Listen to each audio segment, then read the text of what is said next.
Good morning student. आपका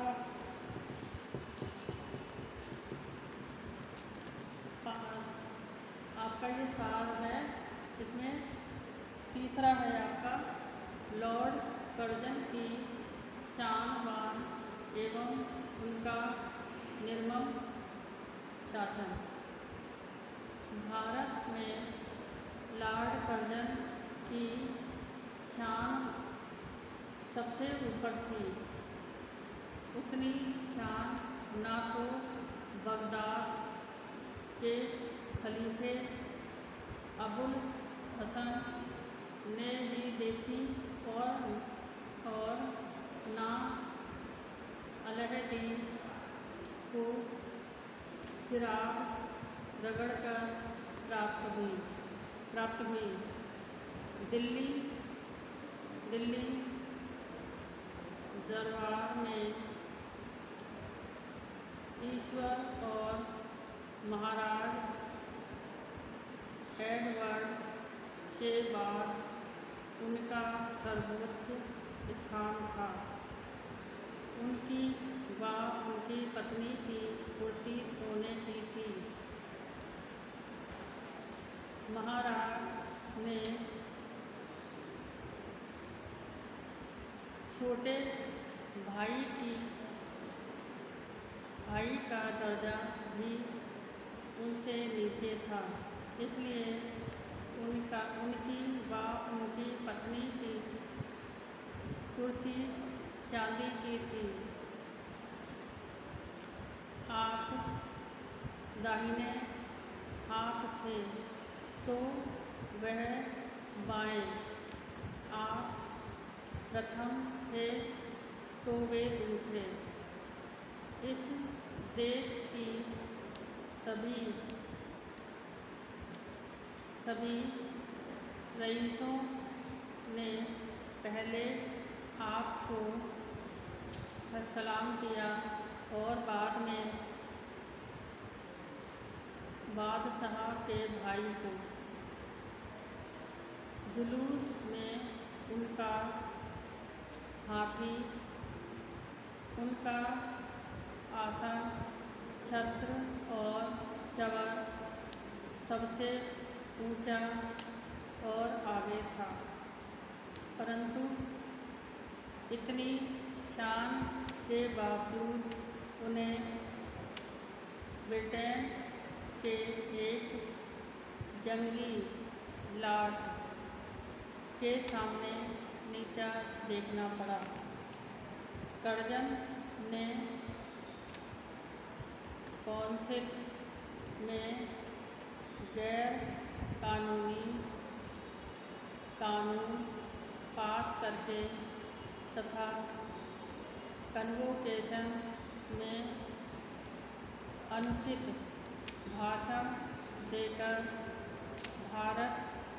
भारत में अपनी धीर गंभीर स्वभाव वाली छवि को तो समाप्त किया ही, साथ ही विलायत में बार बार इस्तीफा देने की धमकी के कारण उनका इस्तीफा स्वीकार करके उन्हें नौकरी से भी निकाल दिया गया।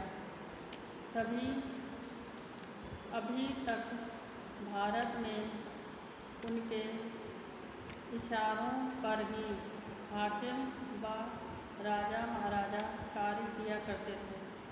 उनकी इच्छा पर ही बहुत से राजा पदाधिकारी बना दिए गए। बहुत से लोगों से उनका राज्य छीन लिया गया।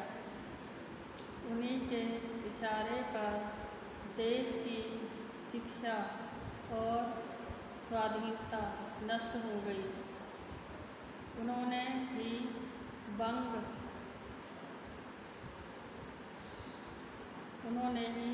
बंग देश के विभाजन की योजना बनाई, परंतु उनके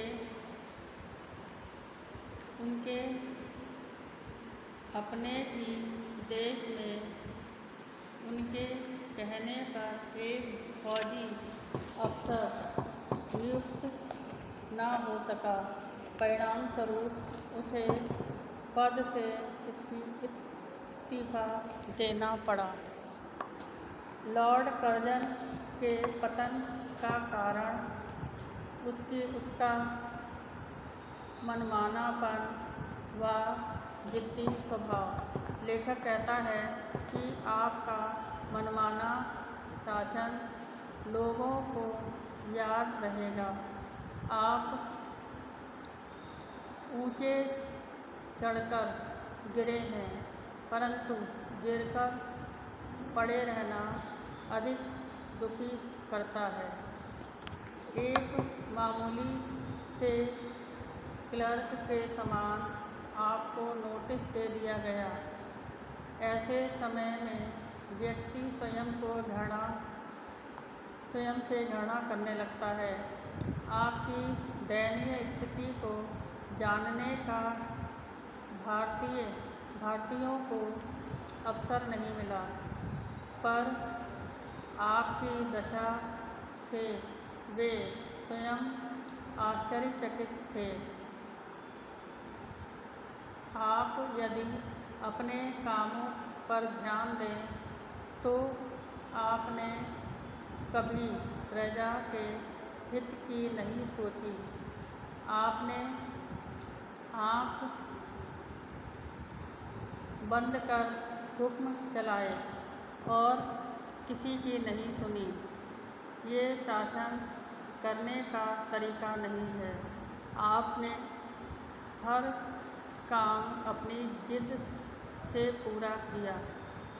कैसर और जार भी कभी कभी प्रजा की बात सुनते थे।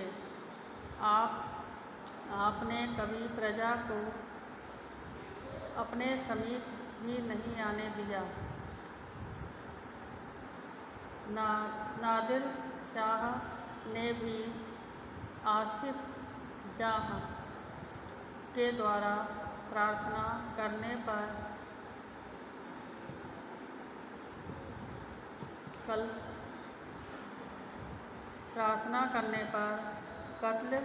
कत्लेआम रोक दिया था, परंतु आपने 8 करोड़ जनता की प्रार्थना पर बंगाल विभाजन रद्द करने का फैसला नहीं लिया। अब आपका जाना निश्चित है, परंतु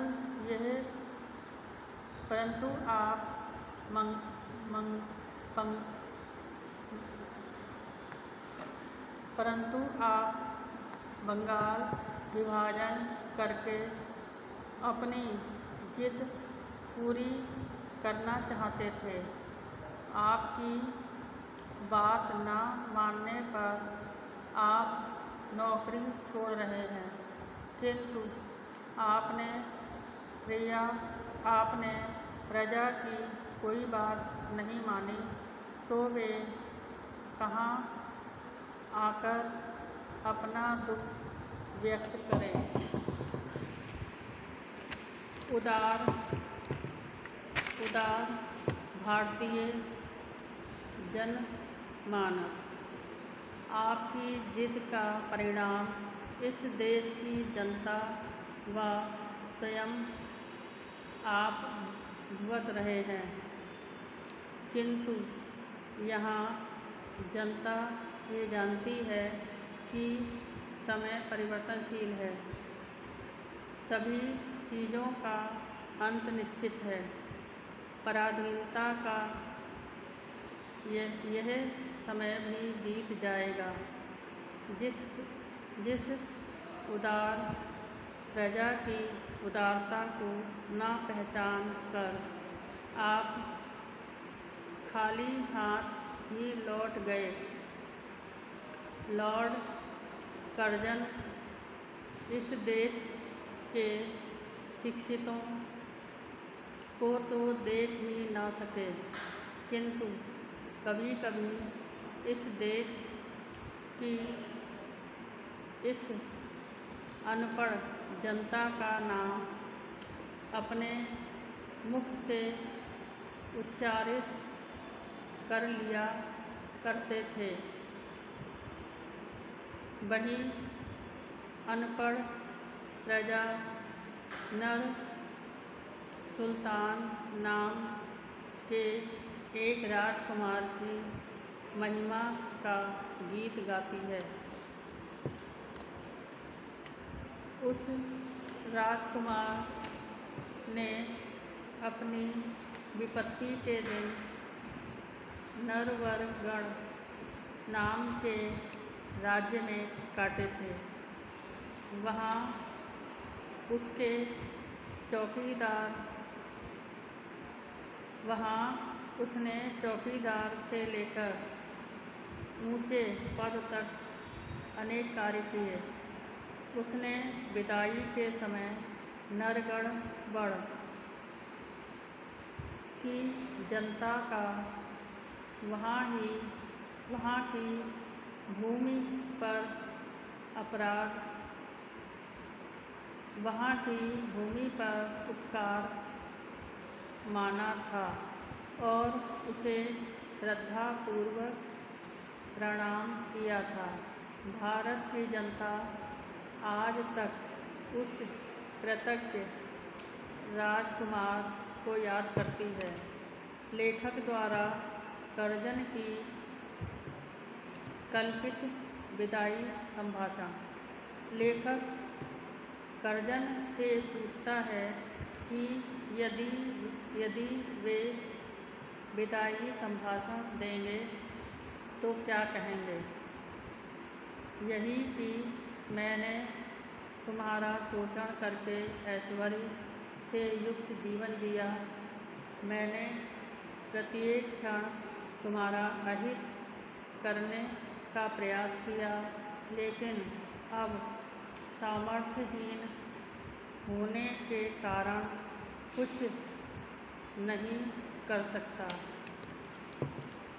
वह कर्जन से पूछता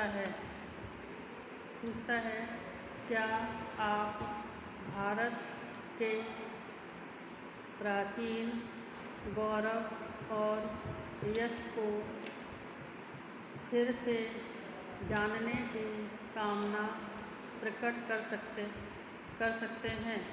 लेखक को विश्वास है कि यदि कर्जन ने ऐसा किया तो यहाँ की जनता उनकी गलतियों को क्षमा कर देगी, परंतु लॉर्ड कर्जन में इसकी इतनी उदारता नहीं है।